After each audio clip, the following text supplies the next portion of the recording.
Borges, que tampoco ha trabajado en su vida para comprarse una vivienda de varios millones de dólares. Y si es que está lavando dinero del narcotráfico, y si que es dinero producto de la corrupción.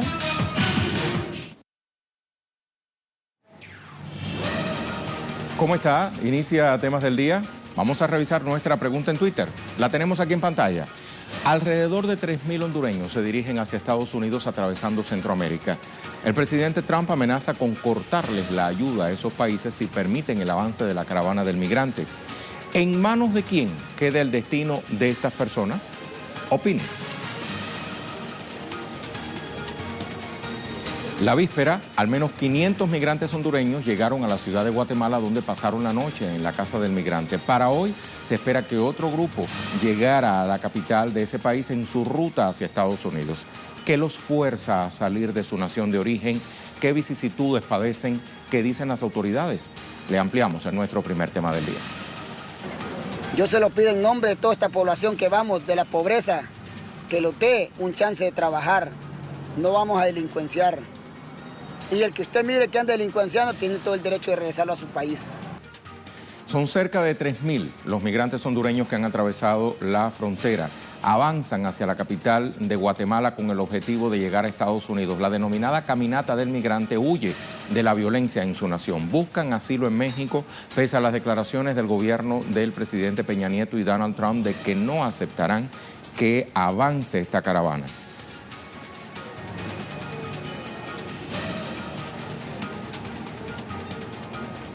A Guatemala nos vamos con Mario Rosales para que nos actualice. Saludos, Mario. ¿Cuál es la situación de estas personas en este minuto? Hola, ¿qué tal, Rey? Un saludo hasta el set central. Acá en Guatemala nos encontramos en el departamento de Zacapa y es que esta caravana, digamos, se ha ido desgregando en pequeños grupos. Vemos acá, como ustedes pueden observar, este grupo ha optado por irse en este tráiler. Así se ven decenas de camiones y tráilers que les están ofreciendo llevarlos de forma gratuita hasta la ciudad capital de Guatemala. Y es que el cansancio se deja sentir ya en decenas de mujeres, niños y sobre todo pues jóvenes. Esta es una región con mucho calor, es una región muy intensa en cuanto al calor y la deshidratación comienza ya a afectar a estas personas que llevan horas y llevan días caminando acá rumbo a la ciudad capital de Guatemala y luego emprender el camino hasta la frontera con México y luego intentar llegar pasando por México hacia los Estados Unidos. Pero camiones están llevándolos, están dándoles pues este viaje gratuitamente hasta la ciudad capital de Guatemala. Digamos que son pequeños grupos los que van avanzando en esta caravana, pero ustedes pueden observar, ya muchos han optado por el cansancio, dirigirse en estos camiones a como sea, como pueda llegar a la ciudad capital de Guatemala. Es nuestro reporte desde Zacapa, en el oriente guatemalteco. Volvemos al estudio. Muchas gracias, Mario. En medio de las vicisitudes que padecen estos migrantes hondureños en su ruta hacia Estados Unidos, saltan los gestos de solidaridad. Habitantes de los pueblos originarios de México les han ofrecido cobijo y alimento. Damos la mano a cualquier emigrante que va a Estados Unidos en busca a lo mejor de una mejor vida, según mucha gente dicen, pero nosotros estando cerca en México, pues no lo vemos como pues algo que nos asegure.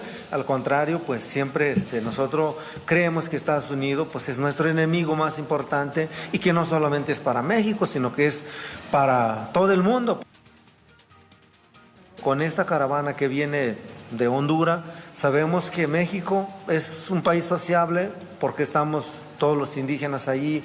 Si no los dejan entrar en las fronteras, pero ya cuando vayan cruzando todos los estados, desde Chiapas, donde vayan a cruzar Oaxaca, si van a pasar a Veracruz o pasan por Jalisco, por donde vayan a entrar, sabemos que cualquier pueblo indígena pues siempre les va a echar la mano, porque siempre hemos tratado con esta caravana que viene de Honduras, sabemos que México es un país sociable porque estamos todos los indígenas allí. Si no los dejan entrar en las fronteras. Esa era una de las declaraciones de las personas que brindaban ayuda, pero no ha sido esta la misma reacción de las autoridades estadounidenses. A través de su cuenta en Twitter, el presidente Donald Trump anunció la víspera: hoy les informamos a los países de Honduras, Guatemala y El Salvador que si permiten que ciudadanos suyos u otros viajen a través de sus fronteras hacia los Estados Unidos con la intención de entrar a nuestro país de manera ilegal, finalizarán todos los pagos que les hemos hecho. Pero esta caravana es la segunda del año. Recordemos que en abril pasado se realizó otra caravana, el denominado Vía Crucis Migrante. ¿Qué puntos de contacto tienen ambas? Se lo vamos a contar a continuación. Las personas que componen la caravana provienen de países centroamericanos como El Salvador, Guatemala, Nicaragua y Honduras. Buscan pedir asilo en Estados Unidos por los altos niveles de violencia y pobreza que viven en sus naciones de origen. Otro de sus objetivos es visibilizar el fenómeno de la migración en la región centroamericana por los factores arriba mencionados.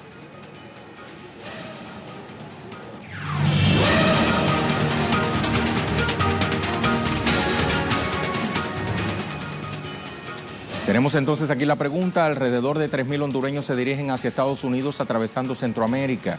Donald Trump amenaza con cortarles la ayuda a esos países si permiten el avance de la caravana del migrante. ¿En manos de quién queda el destino de estas personas? Opine. Nuestra imagen del día nos muestra esas interioridades de la caravana de migrantes hondureños, las dificultades por las que tienen que atravesar mujeres, hombres, niños para llegar al tan cacareado sueño americano. Un sueño que, como vemos, se les niega a estas personas, al tiempo que chantajea la autoridad estadounidense a los gobiernos centroamericanos. Con esta imagen nos vamos a la pausa.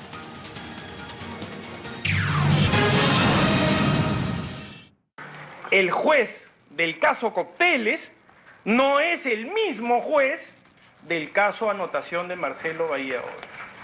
Entonces la búsqueda es la misma, ¿no? Ya hoy día hemos escuchado a la defensa legal de la señora Fujimori adelantar de que van a buscar recusar al juez Concepción Carhuancho. Están en su derecho de hacerlo. Yo no estoy cuestionando eso como tal, porque la defensa procesal va orientada a eso. Pero no debemos ser ingenuos en términos procesales de qué se buscaba, porque todas estas razones dan contexto a lo que es una razón de obstaculización. Es buscar un juez que pueda ser más cómodo. ¿Por qué? ¿Y por qué es ese juez en particular? Que además es un elemento que fue un hallazgo dentro de la casa de Vicente Silva Checa. ¿Por qué? Porque es un elemento importante. Porque ese era el juez que les había dado la razón en el control de plazos del caso Cócteles. Escuchábamos al fiscal Rafael Vela durante la audiencia de apelación de defensa de la parlamentaria Keiko Fujimori, hoy tras ser acusada de lavado de dinero y corrupción con prisión preventiva. Quédese con nosotros para saber más en nuestro segundo tema del día, Perú.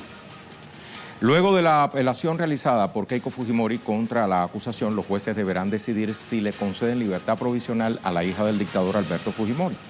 El Ministerio Público solicitó su detención por 10 días como medida cautelar. Sin embargo, la defensa alega que faltan fundamentos para que la parlamentaria esté presa y apeló la decisión.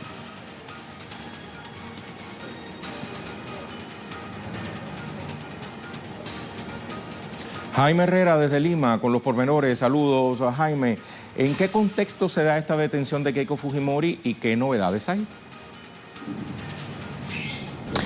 Hola Rey, ¿qué tal? Te saludo desde Lima. El contexto es un contexto de descubrimientos de corrupción en distintos espacios del Estado, así como también de los sectores empresariales, algo que ha generado, como ya bien lo hemos dicho en varias oportunidades, la desazón de la población, el rechazo total a la clase política. Un poco para acotar de lo que ya escuchábamos, de lo que decía el día de hoy el fiscal Rafael Vela, concluía en que se había formado una organización criminal para penetrar el partido Fuerza Popular. Él decía: no se esté malinterpretando, un partido político no es una organización criminal, sino que eran las personas, o son las personas las que habían penetrado un partido político para hacer justamente sus actividades ilícitas, en este caso el lavado de dinero. El fiscal Vela también reconocía que hay varios indicios que dan a creer que Keiko Fujimori podría fugarse del país o que en algún momento pueda eludir a la justicia. Es por ello que ratificaban el hecho de la necesidad de que se cumpla con estos días de detención preliminar mientras se realizan las investigaciones en el nivel policial. Ojo, Rey, esta es una primera etapa que se cumple entre el viernes y sábado de esta semana. Pasado mañana prácticamente estaría ya cumpliéndose este plazo de 10 días, pero es hasta esa fecha que el fiscal José Domingo Pérez, que tiene este caso, tendrá que solicitar al mismo juzgado la medida de prisión preventiva, ya no una detención preliminar, sino prisión preventiva. ¿Para qué? Para que el proceso de investigación ya desde la Fiscalía y para poder hacer la denuncia ante un juzgado se haga con Keiko Fujimori en la cárcel. No es la única que está siendo investigado, son en total 24 los que han sido sindicados, son señalados como parte de esta organización criminal. Entre ellos están, por ejemplo, el exministro de Fujimori, Jaime Yoshiyama, el empresario Augusto Bedoya, también ministro del gobierno de Fujimori, algunos asesores bastante cercanos a Keiko Fujimori, Pierre Figari y Ana Hertz, y otros que trabajaban al interior de esta campaña y que, según lo que se dio a conocer por la hipótesis de la Fiscalía, es que ellos habrían recibido dinero ilícito, entre ellos, por ejemplo, donaciones mal habidas de la empresa Odebrecht, que ingresaron al Perú a través del pitufeo, una frase que utiliza la Fiscalía y que se refiere a que esta organización criminal habría convocado a algunas personas para que vayan buscando supuestos financistas aportantes a la campaña política de Keiko Fujimori. Es así que inclusive en este caso se menciona a algunos congresistas de la República que actualmente se encuentran en actividad, tal es el caso de Héctor Becerril, Cecilia Chacón y otros que, bueno, ellos no están siendo procesados porque, como bien se sabe, los congresistas tienen la inmunidad parlamentaria. Pero bueno, además, ya que preguntas cuál es el contexto, Rey, hoy, esta noche, se estará desarrollando una jornada de protesta aquí en Lima y a nivel nacional, justamente pidiendo que no haya impunidad en estos casos de corrupción y que además también no se acepte este pedido del Congreso de la República o esta ley que aprobó recientemente el Congreso de la República, conocida como la Ley Fujimori, que permitiría que Fujimori no vaya a prisión, sino que cumpla el resto de su condena en su domicilio con arresto domiciliario, recordando además que él recientemente, a él se le anuló el indulto que se le otorgó el año pasado, Rey. Excelente tu reporte, Jaime. 1.000.000 de gracias. Hasta muy pronto. Jaime Herrera, directamente desde nuestra corresponsalía en Lima, Perú. Pero le invito a ir más a fondo sobre la base de lo que nos acaba de plantear Jaime. Vamos a repasar entonces las denuncias en contra de Keiko y que la llevaron a esta prisión preventiva.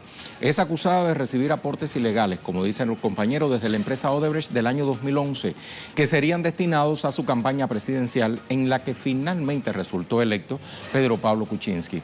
También es acusada de formar parte de una organización criminal mediante la cual habría lavado $1.200.000 de la mencionada empresa. Igualmente se le acusa de falsificación de documentos de procedencia de los fondos para su campaña en el 2011. La prisión preventiva, ahora en apelación, fue dictaminada por el Ministerio Público al considerar, como bien decía Jaime, el riesgo de fuga de la diputada. Y todo esto se enmarca en una grave crisis institucional en el seno de todos los poderes públicos en Perú, usted lo sabe. Vamos a ver entonces cómo han ocurrido determinados sucesos que han marcado justamente esta situación. Si bien los antecedentes de estos hechos se remontan a agosto del 17, con la no confianza del Parlamento al gabinete del entonces presidente PPK, puede considerarse que esta inicia con la renuncia del presidente por la misma razón en marzo de este año. En junio juramentado Pedro Chávarri como nuevo fiscal de la Nación, pero en julio se revela una serie de audios en los que se devela un escándalo de corrupción en el Consejo de la Magistratura y también en el Congreso. Este mes es revocado el indulto que fue expedido por el expresidente Pedro Pablo Kuczynski al dictador Alberto Fujimori. Y finalmente se determina la prisión preventiva para Keiko por los casos que ya hemos explicado, una medida que ha sido apelada, como hemos visto, y sobre la cual se conocerá la decisión del Poder Judicial muy pronto. Todo ello en relación con la grave crisis institucional que atraviesa Perú.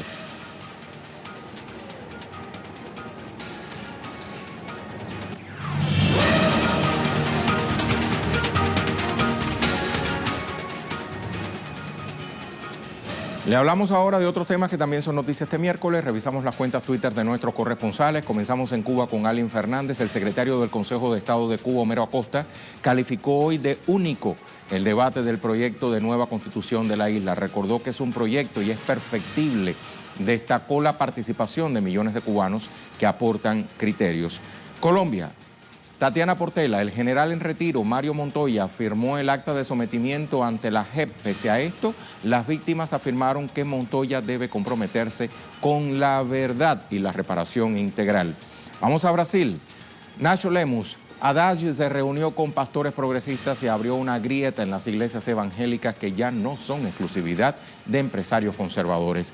Además, expuso las contradicciones entre la violencia pregada por Bolsonaro y los valores religiosos. Rusia. La explosión de un artefacto en la ciudad de Kerch de la República Rusa de Crimea dejó un saldo de unas 19 personas muertas y decenas están hospitalizadas. El proceso de investigación continúa, se declararon, 3 días de duelo. Es la información que nos brinda Hansel Oro. Vamos al tema en desarrollo.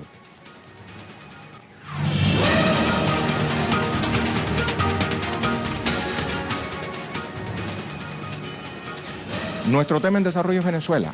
El vicepresidente de Comunicación, Información y Cultura, Jorge Rodríguez, ofreció una rueda de prensa en la que dio a conocer avances en la investigación en curso sobre el intento de magnicidio contra el presidente Nicolás Maduro el pasado 4 de agosto. Está aquí, si se pudiera ver, con una bermuda color beige y una chaqueta color azul marino. Es justamente alias El Capo. Por su propia confesión, este que está aquí es el señor Osvaldo Gabriel Castillo Lunar. Y todos los autores materiales de los dos grupos operativos del magnicidio en grado de frustración participaron en las guarimbas del 2017, del 2015 y del 2014. Expresó que todos los detenidos habían coincidido en señalar al dirigente opositor Julio Borges como autor intelectual del plan de magnicidio. Ya no hay ninguna duda por las confesiones voluntarias que han hecho los involucrados, los implicados como autores materiales de la participación, de la autoría intelectual del señor Julio Borges, protegido en los actuales momentos por el gobierno de la República de Colombia. Tremendos vecinos que nos gastamos en condición de gobierno de la República de Colombia. Pablo Siris desde Caracas, con los pormenores de esta rueda de prensa. Te saludo, Pablo. Este miércoles el vicepresidente de Comunicación, Cultura y Turismo, Jorge Rodríguez, anunció la detención de 2 integrantes del grupo terrorista que participó del magnicidio frustrado contra el presidente Nicolás Maduro el pasado 4 de agosto. El funcionario destacó la detención de Osvaldo Castillo y Wilder Vázquez. El primero de ellos participó del entrenamiento previo a la realización de este magnicidio y Vázquez, el segundo de ellos, era uno de los integrantes del equipo logístico que facilitó los movimientos financieros del grupo terrorista. Los movimientos financieros, denunció Rodríguez, fueron realizados con la tarjeta de crédito de uno de los asociados del detenido Julio Vélez. Vélez fue uno de los responsables, el autor intelectual del asesinato del diputado Robert Serra, ocurrido hace ya algunos años. Julio Vélez es además uno de los colaboradores cercanos del expresidente colombiano Álvaro Uribe Vélez y de otros funcionarios y políticos de Colombia. El vicepresidente Jorge Rodríguez anunció también la detención del teniente coronel retirado Rafael Díaz, quien habría entregado información estratégica sobre la aviación venezolana, sobre la disposición de la aviación venezolana a funcionarios de la inteligencia colombiana. El vicepresidente de Comunicación y Cultura, Jorge Rodríguez, destacó que con vecinos de estas características, pues bueno, es bastante difícil la posibilidad de tener una convivencia razonable para la República Bolivariana de Venezuela. Rodríguez señaló también la utilización con fines políticos de la migración venezolana que queda de manifiesto con el abandono que la marcha de migrantes hondureños ha tenido por parte de organismos internacionales en su marcha hacia los Estados Unidos. Rodríguez señaló que es muy distinta la actitud que han tomado los organismos internacionales en relación con la migración colombiana hacia la migración hondureña. El vicepresidente de Comunicación y Cultura señaló también la disposición del gobierno venezolano a entablar un diálogo con los sectores democráticos de la oposición, llevando por delante, por supuesto, la Constitución como reglas de juego, pero con agenda absolutamente abierta, voluntad que fue manifestada al secretario de Estado del Consejo de Iglesias, que estuvo en los días pasados aquí en la capital venezolana. Devolvemos el pase a los estudios. Muy buenas tardes. Muy buenas tardes, Pablo. Muchas gracias. Vamos entonces a recordar nuestra pregunta del día y las respuestas.